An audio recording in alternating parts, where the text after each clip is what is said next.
Today's episode of Mile 40 is brought to you by HelloFresh, America's #1 meal kit. In the midst of fatherhood, marathon training, writing, and building the Mile 40 community, I tend to be forgetful of feeding myself.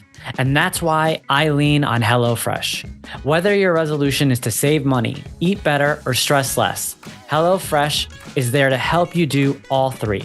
Say hello to your most delicious year yet with fresh ingredients and chef-crafted recipes at a price you'll love, delivered to your front door.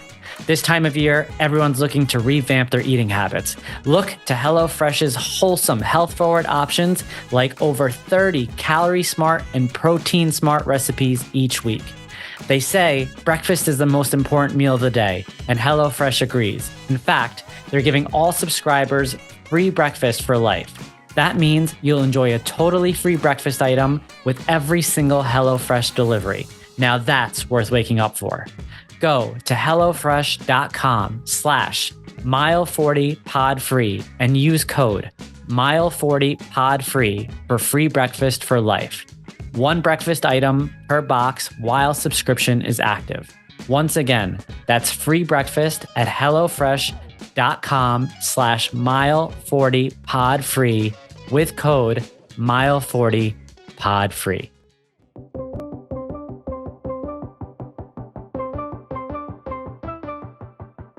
Welcome back to another episode of the Mile 40 podcast. Thank you all for continuing to tune in.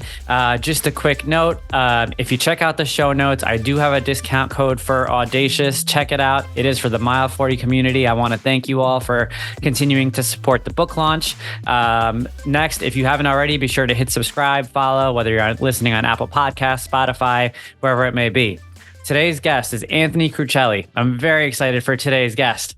He's a soccer player turned top fitness expert. Anthony has transformed the traditional workout setup into a holistic transformation of mental and physical growth. One rep at a time is the ideology. He's the founder of the One Method. He's also the VP of talent and content at Lightboxer. You've seen him coaching at top fitness studios such as Grit, Rumble, Barry's Bootcamp, and Equinox. He's got 10 plus years of boxing training experience and has various certifications inside the fitness space. Lastly, he's been featured in USA Today, NBC, Shape Magazine, and Reader's Digest. Anthony, thank you for joining me, my friend. What a long bio. Yeah. That was the most media deck bio I think my person's ever sent out. Yeah. I mean, I make a lot of jokes about the bios, and I mean, I didn't butcher it, but I definitely needed a breath at the end of that one. I apologize. It could have been so much just short, sweet. Hey, he's a guy from New York. He inspires people. Bada bing, bada boom. Yeah, man. So for the listeners out there, I've taken class with Anthony over the years, and immediately, being in his class, you can notice there's a distinguishing feature about the way that he coaches. And that's one thing that truly stands out about you, Anthony. But for today's episode, I really want to dig into that. And I want to, further understand how you got there. I want to understand if the reason why you focus on the humanity behind fitness is because of a certain ideology or because of experience. And that's really where we want to get at today. So why don't you give us a little bit background on yourself with regards to how you got to where you are today? Yeah. So it all kind of came out of nowhere. I was playing college ball, I was playing soccer. That ended abruptly, and we'll get to that down the line. And then from there, I transitioned into the art space. And then I found myself at Barry's and Equinox at the same time. I was training a ton of clients at Equinox. And then I started doing these kind of ab lab classes that they had at Equinox, which was free for members. And somebody there was a Barry's client, and they were like, hey, you should teach at Barry's. You have great energy. You're commanding the room. But you also have personality, which is something that they're very keen on there. And I was like, wow. Took like 2 classes at Barry's and I was hooked. And to this day, I will say that they have one of the best communities out there. They're just so loving and full on with their people. Was there for maybe a little under a year and then transitioned over to Rumble. I was trainer number 10 there. So when they were getting things opening up, kind of came on right after their founding team and then their first batch of trainers. And then from there, I kind of explored that for about 2 years before going over to Performance House, was there for a little while, and then met a diva who has been on the show before and the great people over at Grit to where I am today. So a little bit of how this all kind of came and my style of teaching I think I had a little bit of imposter syndrome when I got to New York City, right? You're teaching in big New York City boutique fitness studios, and you kind of look around and you're just trying to take as many mental notes of what the top people are doing as opposed to working on yourself. And that was the biggest thing. I was just like taking these little codes from as many trainers as I could find, and then was trying to build a bot inside myself, as opposed to just being Anthony, like from Teaneck, New Jersey, the guy who's going to like check in on you in and after class and then ask you how your family's doing. And I think you talked about humanity. Like that's where it all clicked at Grit. The first day I was at Grit during the cool down, I did this like word of the day that just came out of nowhere. And I talked about living in Hoboken and just moving there. And 4 people after class were like, we just moved to Hoboken. And it was that first moment that I had where I got to genuinely talk to people, and they kept coming back to class. And the after class thing just kind of became this place where I felt like it was safe to vent. And then by venting, other people were able to kind of just join me on that, whether it was just listening or seeking to understand or whatever that might be. And that's where the word of the day came. And that's kind of where I built my own kind of thing that I do now, which is just human connection through sweat. And that's the biggest thing I try and push into people, is that sometimes you don't have to have all the bells and whistles, but if you can tap more into community, you'll be a more successful trainer, because people show up for people. And it's more than the weights and the treadmill and the boxing combos. Yeah, no, absolutely. I mean, there was something about it. I remember the first time I was in class and you did the word of the day, something about it at first where you're like, what's happening? And then immediately it becomes disarming. And it's a really good feeling because, as you know, like New York is all hustle and bustle, right? Yeah. And we're in class, the heart rate is pounding. People are probably, there's different levels of experience in the class. There are people that are vets, and then there are people that are probably in there for their first couple of boutique fitness sessions. And there's something definitely unifying about that, regardless of level. And that's one of the things that stood out for me. Let's circle back to college ball. Where did you play? So I played at Holy Family University in Philadelphia, Division II school. We played schools like Chestnut Ridge. We played Bloomfield. Trying to think of who else was really good in our conference. Wilmington, schools like that. And my career there kind of halted really quick for 2 reasons. One, my freshman year just was not stead strong on my academics. I kind of was like, I'm playing ball and I'm going to school for free and this is great. And I definitely did that like freshman year of not the smartest moves. And then there was a little back end situations that happened with a bunch of my teammates. We were playing in this kind of like men's league that was very much so with a bunch of D1, D2, D3 athletes, where if you won, you got a little bonus. And if you didn't win, you just didn't get anything. It was like a men's over 40 that had some guest players come play, and there was cash and stuff like that. And it got back to a lot of our coaches, and we were kind of on this brief investigation for a while that ended up going off to the side, but we were halted from playing our second year. So for me, it was kind of tough because I was in this weird limbo place of like, hey, something is happening. I can't play ball at the moment. So what do I do? My grades are in the toilet. So it's not like I can get that academic reassurance or financial assistance. So that's probably when I hit my lowest, because my whole life was soccer, right? I grew up playing, come from, my mom was single mom for a while. It was me and my sister before she met with my stepdad. My mom was also part of, that entire Madoff situation where she almost lost everything, filed for bankruptcy, a lot of moments where we're living paycheck to paycheck in a middle-class town. So that's also a weird thing where I'm so grateful for where I grew up. I'm grateful that I grew up in a safe space, but we definitely also had imposter syndrome there, where everyone in the town seems like they're perfectly fine. And behind those closed doors, you have no idea that you're eating the same meal for 5 days a week and you're watching your mom work 3 or 4 jobs. My stepdad got hurt in a sheet metal factory, essentially was disabled, and then started like going to the rec center and like scoring basketball games to make cash. And that's when you kind of start realizing, oh, wow, like I can't mess this up because this is my only ticket out, which sounds crazy in like a middle-class situation, because you sit there normally and you're like, well, you're not living in poverty. You're not living in this, this, and this. But in reality, we were living in poverty. We just had, the house in the suburbs that didn't look like it was that. So it was hard to get out of that. And then also that's the additional pressure, right? Madoff situation happens, family loses everything. And then the next year I go to college. And then that following year, I'm back at square one. No college, no ball, got to start paying for everything out of pocket, got to start doing all the financial situation stuff. And what I just did in that moment was I took a moment to sit back and go work at a restaurant that I worked at before. And I met some other people who were in similar situations, people who had to stop, their college education because they couldn't afford it. So they needed to work again. I met some other people who just made also tough decisions in their lives that got them to a situation where they weren't where they were and they needed to go back to a situation where they could work and make money again. So I think I found myself around people who also were starting at that square one, which is kind of what got me out of everything. Then from there, got my feet back on, went to a small school called Kane University in New Jersey in the Union area. I went there for about 6 to 7 months. And then I, funny enough, got into the arts, which I know this is a crazy Troy Bolton moment. But I grew up singing and I was at Kane and I started doing the shows at Kane. And then while I was in the shows at Kane, there was a graduate who was on the national tour of The Adventures of Tom Sawyer and was like, hey, we're looking for a replacement.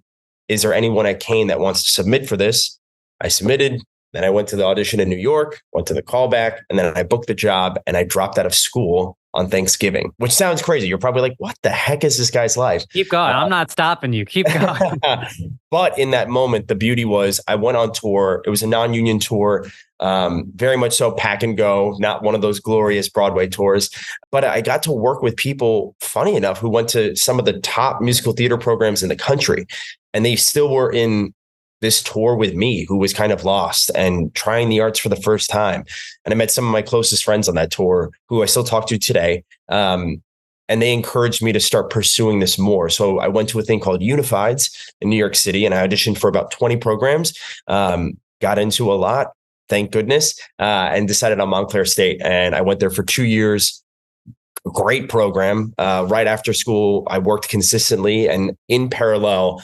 Once I kind of was at the tail end of running out and doing regional theater and everywhere I could, I started working at Equinox, which is then where everything kind of transitioned to the fitness industry, where I took the performative side of the arts and my fitness background and was able to marinate them. So I always say my class has a lot of, and you've been to it, a lot of moments on the beat drops where the lights explode and there's cueing and there's forecasting. It's kind of like reading a script, right? They kind of go parallel and hand in hand. And that's the beauty of my background in the arts is that I can hear an 8 count and understand BPMs. You could put a song on, I could teach an entire round, no problem. But that's the beauty also of luckily stumbling into the arts. I don't think I would be the same instructor I am today or teach in that same style if I didn't have that layer of understanding humanity like you do in the arts and being an empath and understanding emotion and being vulnerable and stuff like that. Wow. I mean, it's funny for the listeners out there. I do usually get a good sense of my guests before I come on. But what I love about this show is they come on and then this happens. Yeah. Like I was not expecting 80% of what came out of your mouth to come out of your mouth. The Madoff thing, we're going to have to dig into a little bit, the dropping out of school. And then, the idea of mixing the arts and fitness completely makes sense to me now. Now that you say it, it totally makes the sense as it comes together. I'm going to want to dive into a couple of things, but let me think about this because I want to ask you where the athlete mentality played a role in getting you through those ups and downs, because it's clear that, and you said it yourself, like your identity was modeled on being a soccer player for the majority of your younger life. And clearly that never went away. So I want to go there. But before we go there, let me just ask you some questions, some things to clarify here. Yeah. Let's go back to pre-college. Forgive me, I forget what year the Madoff scandal was. What year was that approximately? It was like 2008-ish. So it was like 2008. Right around the financial crisis. Yeah. So 2009, it all kind of went layered in. Got it. So around then, your mother was a single mother at the time. She hadn't, no, she was already with my stepdad at that time. she was already with your stepdad at that time.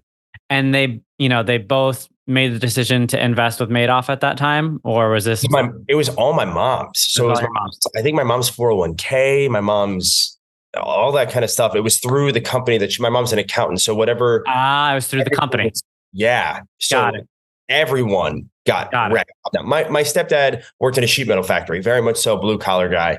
But at that time was disabled, like already fully out of work, on medical, all that kind of stuff. Got it. Okay. So now walk us through what you remember from her finding out what happened and how it impacted her, because a lot of us don't know how that went down. Yeah, I remember this distinctly. I remember I came home and my mom was home early and she was in the kitchen, and I was kind of a wise guy every once in a while. And I remember making a small joke just about the day. And like, normally she laughs or she'll say something like, "You're being foolish," whatever it is. And I remember saying something and I got nothing. And I was like, okay, that's kind of weird. And I remember going to my dad and my dad just looking at me and shaking his head. And I was like, okay, I'm going to give some space. And then I remember that night sitting at the dinner table, my mom just didn't have words. And it was very weird. And honestly, when she kind of broke down what happened, I still didn't understand it, right? In high school, we weren't learning about finance. We weren't learning about the stock market. We weren't learning about any of this kind of stuff. So when she was like, hey, this huge, financial breakdown happened. I think it was like Bear Stearns, all these other companies. Yeah. Bear Stearns collapsed, and then the market collapsed. Yep. So she was saying it, and in my head, I was like, okay, so like maybe my mom's client just did really bad, and like she's getting yelled at work is what I'm thinking. And then I remember slowly in the forthcoming weeks, learning more and more about it. At the dinner table, she would talk about like pretty much like the general thing of it. And then we would leave the dinner table and then they were talking very quietly, which in my space is thinking, we need to do this. We need to do this. We need to do this. We need to do this. And I remember about 2 months after everything went down, I was getting ready for another year of travel ball with my soccer team. And I just remember in the past, my mom was very like nonchalant about like, yeah, like we're doing it. No problem whatsoever. I remember that year she was like, "Aunt, I don't know if we can do this." And I was like, "What?" And she was like, "I don't know if we can do this." And funny enough, fast forward until everything happened at Holy Family and I left, she talked about filing for bankruptcy at that time. And that was very hard because I think in college, I was like, not that she put a blanket on any much. I think she was protecting us by telling us what she needed to tell us and not overwhelming us. But that window of time was really hard because I remember I switched over to a club team that essentially they had funding and sponsors that paid for that. So it made it a little easier in that space. But it also was a really tough time because I even think about it now. Like now I understand exactly what happened. And I've seen obviously movies like The Big Short, and I understand how it kind of went down. But at that time, it was very touch and go. And I kind of just remember like, we didn't, go out for a long time. We ate a lot of the same meals for a long time. Yeah. We didn't go to, that sounds so stupid, but like Target every, other week. We started doing a lot of things where my mom was like, "Hey, we just can't afford that right now." And she would say it very like calmly. So I think what she did as an incredible mother that she is was just allowed it to be surface level, even though it was bigger. And that talks about character in a lot of space. Okay. So at what point did you grasp what was going on? I mean, because now you talk about the Holy Family situation. Yep. I imagine the two situations kind of collided. And was there any, backlash there? I think it was I didn't realize the magnitude until I left Philadelphia and left school, because then it was like, we can't afford college. So now you've got to figure it out. Not in a rude way, but just in a, hey, we this is the reality of the situation. This is the reality. So you got to go work and figure that out, and then be able to find a local state school that you can commute to, which was Kane, which was great. I went there for, I think, a little under a year. I was there. But it was great because I was able to work and then drive about 45 minutes to Union. I was living in New Milford at the time. Yeah. So it wasn't, that, but I had to grow up somewhere. Yeah. It sounds crazy. you talk about coming from a middle class family, and a lot of times the idea of middle class, it almost feels like a gray area, right? Because and we talked about that earlier. Yeah. And so that jump into full independence for some, it doesn't happen until much later in the middle class. And for some, it happens, abruptly, kind of in this situation right here. So up until that point, is it fair to say that your mother took care of you financially for the most part up until that point? Kind of. I mean, I had a full ride to school, Okay. so I didn't have to Okay. pay. I think But like outside of school, like high school, for instance, yeah. Yeah. I mean, I worked at like, your Yeah. local like snack stands and stuff like that at the Yeah. baseball fields and the soccer stadiums and stuff like that. Yeah. But my mom, yeah, 100%. And my stepdad too. That was Yeah. another thing but I think it's a catch 22, right? He was already on disability. If Yeah. he was fully working in his still blue collar sheet metal factory job, maybe it would have been a little different. But I think he was out of work collecting disability. She went through what she went through. Also, if I wasn't playing sports, what else would have happened? I would have had to, at 17, Yeah. be, all right, cool. And this is the other saving grace was I committed to my school a year ahead of time. Yeah. Even though after I committed, there were other schools that kind of came into the picture. I was very like, I'm staying with my guys. I'm going to the school. If I didn't have ball, I don't know what would have happened, honestly. I would not be where I am today, right? Because I had a year to at least get out of the nest, grow up. And even when I was at school, I will tell you this. I had my, all my tuition was paid, my books were paid, all that kind of stuff, housing. I still worked at Wawa.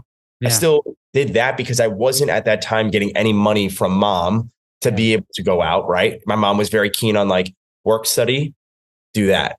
So I found a job at Wawa and then I did work study. And that's how I paid for all my like going out in college. I smirked a little bit because I haven't been to a Wawa in years. I mean, I'm from New York, so, Yeah. but They're everywhere now. You got them in you got them everywhere now. yeah, Wawa's great. Highly recommend it for anyone listening that hasn't been to a Wawa. So that makes a lot of sense now contextually. So amongst the team, did anyone know what you were going through at this point? I mean, because clearly everything's kind of like even amongst the players, there's a lot going on. There's chaos all over. And I think about back to my college days, and when you're an athlete on campus, that masks a lot of what's going on below the surface. And so I can you didn't speak to really that a get little bit? I didn't get really, it was interesting. My teammates were amazing. Yeah. A lot of them were like in a great way. Like they come from Philly Catholic blue collar families. So I think a lot of people also didn't understand the magnitude maybe of what was going on because there just wasn't a lot of similarity. Also, a lot of international kids. That's the thing when you're D1, D2, you have that funding. You're bringing in a lot of international kids, and a lot of kids. Like I think because I didn't understand the magnitude of what was happening until I left school. Yeah. I don't think I was open to expressing, hey, I'm going through this because I was just at work studying, working at Wawa. And to me, I was making $300 a week. I was like, I'm balling. This is great. But at the same time, I think I didn't fully grasp it. I think if I didn't have ball, if I just had to pay for that school myself, I would have vocalized that more. Yeah. I had the luxury and the incredible opportunity of having a scholarship. I was able to work and do work study. I think if I didn't have those things, I would have vocalized that more. But also like a lot of kids on my team, like I said, were just blue collar families. And I think they kind of were just working in, normality of the life. It didn't hit them as hard maybe. And then, like I said, a lot of international kids. Yeah. No, that makes sense. Well, now we have a really good picture here of where you were at that point, and it all comes back to Anthony the athlete, Anthony the soccer player, because now you've been dealt this hand, and I have to imagine that being dealt this hand with your background in athletics had to give you an ability to adapt, pivot that may have differentiated you amongst some other people in this situation. So I kind of want to dive into that a little bit around how your background as an athlete helped you approach, those down moments. Yeah, it was interesting. I think when I left school, and you're going to laugh at this, and I went to that restaurant, I found new teammates. Mm. And paparazzi, it's not there anymore. It was in the Garden State Plaza. If you listen to this and you work there, shout out to everybody who was there. But I had a really good manager who was older, who went through a lot of stuff in his life, battled a lot of inner demons, and came out and was now a general manager of a massively successful restaurant. And I think I just worked with people who were getting back on their feet. So I had a lot of teammates who I could talk to about this. I mean, my vocalization was I dropped the ball with my grades and I dropped the ball with playing in a league that I shouldn't have been playing in. Right. And I think a lot of other people were like, I dropped the ball with my grades too. I went to Rutgers and I dropped out, and now I'm going to Bergen Community and I'm working at this restaurant. Or some other people were, hey, I was battling alcohol and drug addiction and I had to exit that out and come back to working in a restaurant to find structure again, right? That was my weird way of taking my athletic teammate and that camaraderie and then pivoting in this new space where I had to figure out who I was, but I wasn't alone. I was able to be vulnerable like I was with my teammates on the pitch, now just in this restaurant. And then from there, they were so many supportive people who were like, dude, go apply here. Go apply here. You should apply at this school. I know somebody at this school. And that's the teammates that I never thought I was going to have, but I found in this new place that helped me pivot. Mm. And you talk about finding your identity, which I think you had mentioned earlier on. Once you kind of came to that cross section of the arts and fitness, Yeah. was that where it all came together in terms of like, all right, like this is how I'm going to establish myself? It clicked at Grit. Like I said, that Hoboken story with my four friends who, funny enough, introduced me to my wife. Were at my wedding. These people who I met at Grit in this class, talking about Hoboken as a general person. That's when I think it all clicked. And I was like, oh, I know who I am now. I'm not doing, like I talked about before, the coding of taking what every top trainer does and then trying to be a robot. I think when I was just Anthony and I was able to like freely speak in class and do me, I was like, oh, I get this. This is where it is. And that's also the beauty, though, of being able to have those, trial runs at places like Barry's and at Rumble and at Performance House, right? I was able to like dip my toes into it. And then I went to Grit and I was able to be like, wow, I get to be me and I get to do what I want to do. And I'm finally kind of in love with this. That's incredible. One other thing comes to mind around this story in particular was, and again, going back to, you never think you're going to talk about these topics until you really dive in. Yeah. But, you worked yourself out of a pretty disparate situation there. And in knowing you at the surface level from, seeing the way that you stand in front of a room and that you project, I feel like, you've got your priorities in line because of the adversity that you went through. And it tells me that, you're not afraid of, being down on your luck, whether it be financially or whether it be, a shakeup in your career, because you've already kind of seen what it's like navigating that. Speak to that a little bit. Yeah. I think what I started doing in 2019 was I started giving myself proper grace, right? Everybody in life goes through stuff. And if you just keep weighing on your situation and letting it be almost a crutch, you're never going to get out of it. So what I started doing was realizing that, hey, I got out of this hard situation in multiple stages of my life. And then I'm just going to take life one day at a time. I'm going to try and be the best version of me today and not so much focus on what happened yesterday or the week before and think about the chapters ahead. And that comes from structure, like you said, right? You kind of like, I'm a very type A person in that space.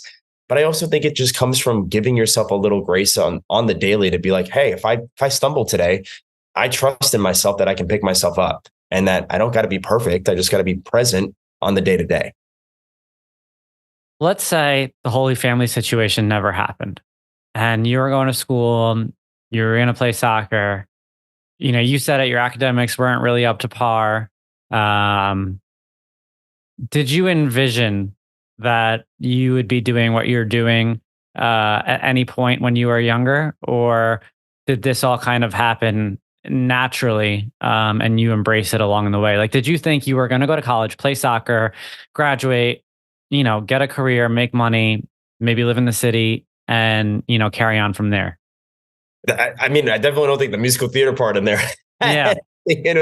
I think when I was in Philly, I was going to school for sports marketing. So I think I always wanted to work in sports, whether it was like being a soccer agent or working at the MLS or any other kind of industry. The fitness industry, funny enough, I didn't fully think I wanted to do until I took that first Barry's class, where I was like, whoa, these people are like in leading this room of 50 people, high energy.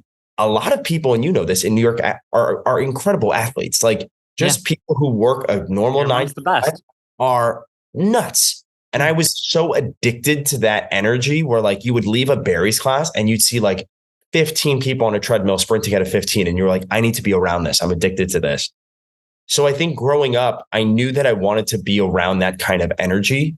I didn't know exactly if it was going to be in the boutique fitness space, but I think I knew always that I wanted to be around that because I also, in high school growing up, I was very lucky. I had a couple friends whose dads worked in the MLS. So they were always like, they just had that energy about them. They were so passionate about their work and talking about work in the sports industry. And it's very similar to the fitness industry. They kind of go parallel with that energy in the 9 to 5. Yeah, no, absolutely. Do you still play soccer at all? I stopped right after the pandemic, and I still play. Like I kick around with my friends here and there. You're going to laugh at this. There's another fitness professional, Nick Pags, if you're out there. Yeah. I remember this distinctly. We were playing sevens on top of Chelsea Piers and he got taken out. And I remember in that moment, I was like, we all have to go to work tomorrow. Like I remember he got laid out and he's a big guy. I mean, he's huge. Yeah. And he got back up, obviously him being Nick. But in that moment, I was like, oh, I'm over this. Like, I'm not getting paid for this. I was like, my insurance probably isn't going to cover my torn ACL if that happens. Like, we got to go to work tomorrow. Let's just chill this on out. And I think what I do now is if I do kick the ball around, it's in like a men's league. I live in Hoboken, so it's like right by the viaduct. People are so chill. There's no slide tackling. It's very, very low key. So yeah, I've kind of stepped away from like the hard ball and kind of moved over to like, let's have some fun and kick the ball around. Fair enough. How old are you now? 31. You're 31. 32. Yeah. Oh my goodness, I'm 32. I mean, dude, it all blurs together after 30. But I picked up running recently, which has been, and that's kind of been a little bit of a newfound exhale through people like at Grit. Max Carp runs all the time. He is doing Ironmans. He's a beast. But stuff like that got me into it. And I was like, I'm starting to feel like an athlete again. I'm doing a lot of cross training and the running layers of it have been fun. It's definitely new. And you have to get through that like breaking point of like, I say like once I did my first 10 miler, I was like, all right, like I know how this kind of feels now. And a 10 miler by yourself with just a little music on and you by yourself is, I mean, you know this, you've done Ironmans. Like you get to that first like wall and you're like, oh, okay, cool. I can start enjoying this now. So now we run and I do these like conversational community runs in Hoboken where people just come. I saw that you did one the other day. Yeah, we're doing one today at 4 p.m. And what I do is every half mile, I tell people to switch. So they just meet somebody new. That's so awesome. They're able to just like create friendships through running. I'm never going to be, or I don't know if I'm ever going to be, but I don't think I'm going to be the guy who runs, 5:40 miles, 6-minute miles, runs crazy marathons, sub 3. But I think what I like doing is just seeing a group of people try something and be able to get through it together and then grab a coffee after or break bread. And that's kind of been the rewarding part of running is that like, I'm not putting so much pressure to hit times. I'm kind of giving myself a whole lot of grace and I'm saying, let's build some friendships through it because if you move, you're going to be able to connect. It's awesome. And what's awesome about it is just how naturally it came into your life and how naturally the way that you're approaching it is for your community. It just feels right. Like it doesn't feel like work. It doesn't feel forced. It doesn't feel whether either for you or for the community that you're building. I did see it the other day, you posted one of them and I thought to myself, like, I would totally join one of these runs. I mean, I gotta trek out to Hoboken, which I would for you, but I gotta get out there. I mean, there's definitely a lot of appeal to it. And, as we round things out here, we talked about the entire trajectory. We learned a lot about you here. You recently got married, which I think is important to kind of just touch on really quickly around how your experience that you kind of really faced individually for the most part in terms of, finding yourself, coming into your own, finding that identity, leaning into it, establishing yourself. I mean, Grit opened just a couple of years ago. So it wasn't like, 10, 15 years ago where this happened. And then taking that identity and then partnering it up with somebody else to build that future. Speak to that a little bit with regards to how the lessons that you've learned through your own journey have now played a role in helping you, kind of build your future journey. Yeah. My wife's most famous line, but it's how I fell in love with her, is seek to understand. And I think that was the biggest thing that I kind of, since meeting my wife, used to take on situations sometimes from an emotional standpoint. And she gave me that like perfect piece of just being like, seek to understand, right? You have no idea that what that person's decision might have been, because they could have had a bad morning. They could have stubbed their toe. They could have had this, a terrible event that happened the day before, which led to their action today. I think the best part of marriage that my wife has taught me is that I don't have to put so much weight on myself. And I think I always talk about this, like, you don't have to be perfect. You just got to be present and willing to grow. She has pretty much pushed that on me, because I used to try and be strong for us or put together or whatever that is. And she was like, just be you. Like, I love you for you. I love you for flaws. I love you for the magical moments that you create, whether it's in class or on the sidewalk, going up to somebody and holding the door for them. She was like, just start being you. And I think through marriage, what I've learned a lot of is patience. I learned a lot of listening, and really actively listening was something that I've learned a lot of. And that's what's helped me, I think, in life, is that I've kind of built a lot of friendships in the last 4 years since I've met my wife by listening and not having to enter a room and talk. It's kind of like go into the room and just seek to understand. Be a fly on the wall and be active. And sometimes you're going to learn more from that by somebody being able to vent everything they need to get out. You'll be like, oh, cool. They said like these 3 great things that like will resonate with me. And maybe if you don't agree with it, that's okay. But if you give people the space to talk, they're going to keep having you come back because they feel safe with you.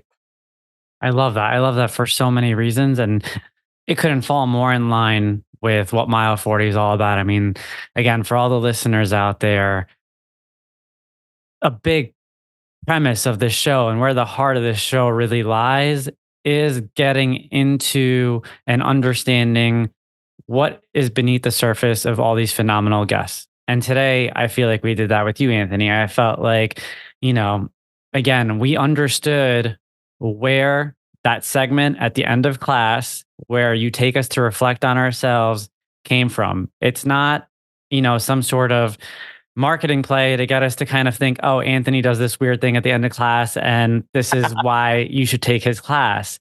It's rooted within and comes from an understanding that, there's an art of humanity behind the exercise. And, and that humanity, the thing that unites us is the fact that we all have individual adversities. And if we just take a second and seek to understand, we're going to be a lot more unified. And so thank you for giving me the perfect way to end this show, and thank your wife for that. But I just want to say thank you, man. Thank you for coming on. Thank you for opening up, for being vulnerable, and for letting us in on your life. I think there's a lot to take away from here. So I want you to know I appreciate you for it. Appreciate you as well. And thank you for sharing your story as well. I think that's like listeners who are out there, like he's got a lot of, layers. And I think you guys need to listen up as much as you can because he's got some good stuff. Thank you, brother.